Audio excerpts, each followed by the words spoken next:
Muy buenas a todos, bienvenidos, soy YUAN. La semana pasada hubo un discurso de Miss Canadá. Es un discurso que ha llegado a millones de corazones. Habla del coronavirus, habla de la actitud que tenemos que tener hacia el Partido Comunista Chino, lo cual me parece muy interesante y también me parece que es una gran pérdida, una pena si el mundo hispano no lo puede ver. Entonces, hoy en este vídeo quiero compartir su discurso con nuestros amigos. Sabemos que este canal, lo que yo quiero transmitir simplemente son cosas que tienen valor, que tienen sentido. A través de su discurso me he dado cuenta de que una persona guapa no es necesariamente una persona bonita, pero una persona bonita seguro que es una persona guapa. Anastasia, que ha unido la belleza, la sabiduría, la elegancia en sola una persona. La verdad es increíble. Vamos a conocerla y buen fin de semana. I look to Anastasia Lin to continue the case for the proposition.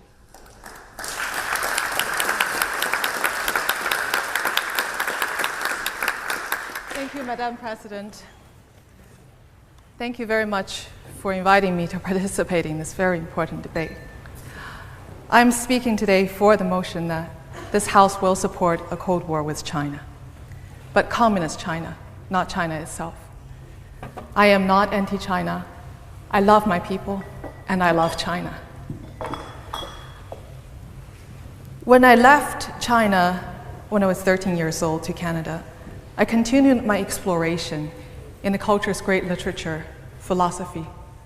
And I know that by heart, that China's philosophical and cultural tradition does not necessarily set it against Western values. In fact, it is entirely possible for a strong and prosperous China to coexist with the West. Look at Taiwan, or look to history. For centuries, China embraced the Confucian outlook and was mostly an inward-oriented empire. If anything, in the 19th centuries, it was the West, the colonial powers, along with Japan and Russia, that posed a major threat to China, not the other way around. But today's China is different. We're now dealing with a one-party authoritarian, mercantilist state that is openly hostile to Western value and the international system. In considering China's threat, communist China's threat, there are many angles we could explore. We could talk about China's economic warfare, how its state-sanctioned intellectual property theft has cost Western nations trillions of dollars annually, or its exploitation of the WTO. We could talk about China's cyber warfare. UK just signed a deal supporting Huawei to be a leading role in its 5G network building. That's like inviting a Trojan horse. We could talk about China's military buildup. Its aggression in the South China Sea not only threatens regional peace and open trade, but undermines the international law that preserves openness and order. We could talk about China's support to North Korea or Iran, or how it hijacks the Human Rights Council in the UN, or its support for undemocratic and kleptocratic states in Africa, or how it exports its surveillance technology to help other nations crack down on dissent. We could talk about its lax regulatory system brings dangerous exports to our shores, or its censorship of information endangers global health. Now the coronavirus outbreak is a perfect example. Or I can tell you personally how the Chinese government targets family of political dissidents abroad. When I was crowned Miss World Canada in 2015, because I used the platform to speak about China's human rights abuses, my father in China was threatened by the security agents, his business dismantled. Now my grandparents and him are both all banned from traveling outside. I could go on, but for tonight's forum, I'm going to take a novel approach by asking, how does China see us? Does the Chinese Communist Party already consider itself to be in a Cold War with the West? As a child in China, I remember being indoctrinated with the propaganda of the hostile foreign forces. We were repeatedly told that the Western power subjugated and humiliated China in the 19th century, and these old grievances were kept alive to divert domestic discontent. We were told over and over again that even today, the West continued to covertly undermine, isolate, destabilize the country. Any expression of discontent within China, including the protests of Tibetan Buddhist, Falun Gong practitioner, democracy activists, are all blamed to the black hand of anti-China forces in the West. Chinese courageous human rights lawyers are being called agents of foreign hostile forces. The pattern continues today. The Chinese government claim that the West is behind Hong Kong's pro-democracy movement and the Taiwanese government. Essentially, all domestic problems are blamed onto the invisible enemy of the West. Let's look at some recent development in China to see what that can tell us about this country's motive. In 2017, China banned foreign NGOs from operating within the country unless they submit to government control. Even environmental groups and women's health groups have to have their annual report and their annual plans being approved by the police. The Chinese government claimed that this is to ensure that these NGOs do not subvert the country. Now, why would the Chinese government worry that these foreign NGOs would do anything harmful to China? Perhaps because the Chinese control groups are doing exactly this in our countries. Beijing backed numerous front organizations, civil societies in Western society. These groups act as an extension to the party and state apparatus. They're oftentimes mobilized to influence local election results or policies in the West. These groups are controlled directly by the United Front Department and the Office of Overseas Chinese. But these connections are often concealed from the public. Now let's look at another example. In 2016, Chinese government banned the talk of democracy, universal human rights, rule of law in Chinese classrooms and curriculum. That is a clear signal that the Chinese Communist Party sees the Western value as a threat to its ideology and its view on the importance of indoctrinating its youth on the right political view. While Western ideas are not allowed into Chinese classroom, Western universities have ceded control of their own program to the Communist Party through Confucius Institute. The Confucius Institute presents itself as a non-profit language program, but is actually directly controlled by the Communist Party, including its propaganda ministry. A senior communist official has said that the Confucius Institute is an important part of China's overseas propaganda effort. Yet these institutes are embedded in hundreds of universities in the West, raising troubling questions on academic freedom and freedom of expression on university campuses. The story is similar in entertainment and media area. China obsessively censors the internet.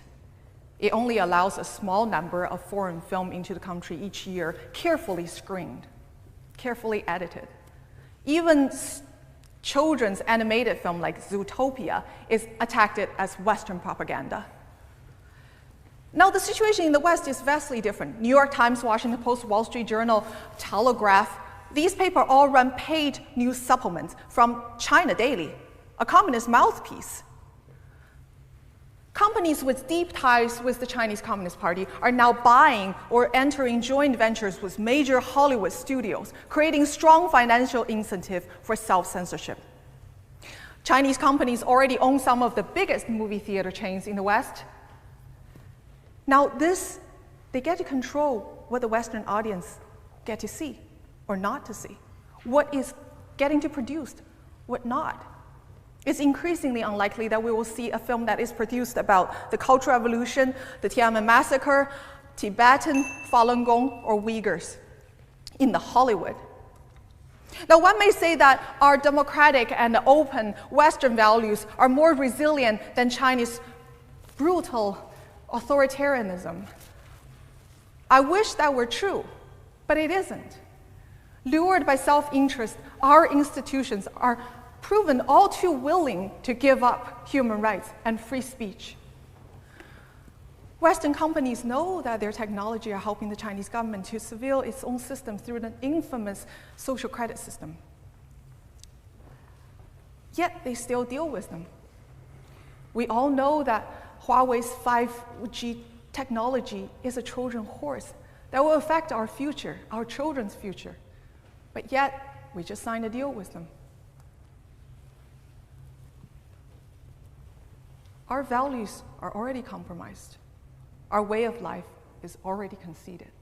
But let me remind you that the human rights atrocities, the injustice that are happening within Chinese border cannot be contained. It will bleed out to every silent bystanders in the world. And the coronavirus outbreak is a perfect example of that.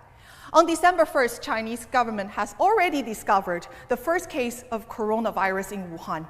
Yet the local officials spent the first period of time suppressing the news, arrested 8 courageous doctors for, quote, spreading rumor and destabilize the society. The local government even went as far as hosting 100,000 people to a public Chinese New Year dinner, just to show that Wuhan is as prosperous as ever and as safe as ever. This is reminiscent of what happened in Chernobyl. The Soviets did not admit the nuclear accident until Sweden had picked up its fallout and threatened to report it to International Atomic Energy Agency. The Chinese government did not reveal the virus and report about or confirm the virus outbreak until the first overseas case was detected in Thailand. One may ask, why did the Chinese officials take such a risk? The mentality of Chinese Communist officials is that they are willing to gamble on human life in the sake of their own rule. And this mentality is the same from the smallest town to the central government in Beijing. The sole purpose for Chinese Communist Party is to stay in power, disregarding the cost of human life. There are many doctors, courageous doctors and nurses, using different channels to try to tell the world the truth about the outbreak. They reported that the hospitals are over capacity, doctors and nurses are infected, many people are turned away to self-quarantine at home, many people are dying. The life under authoritarian Chinese Communist Party is a life without God's grace. It's a life where your innate worth as a human being is never recognized and your value is judged solely on your use for the Chinese Communist Party. And that was my childhood. I want to close by reminding everyone that supporting a Cold War with China, Communist China, you're standing with the Chinese people. By confronting a regime that's brought turmoil and suffering onto this ancient land for decades. I also want to leave you with this question. If the Chinese Communist government does not treat its own citizens with any respect, why should us in the West expect ourselves to be treated any differently? Thank you.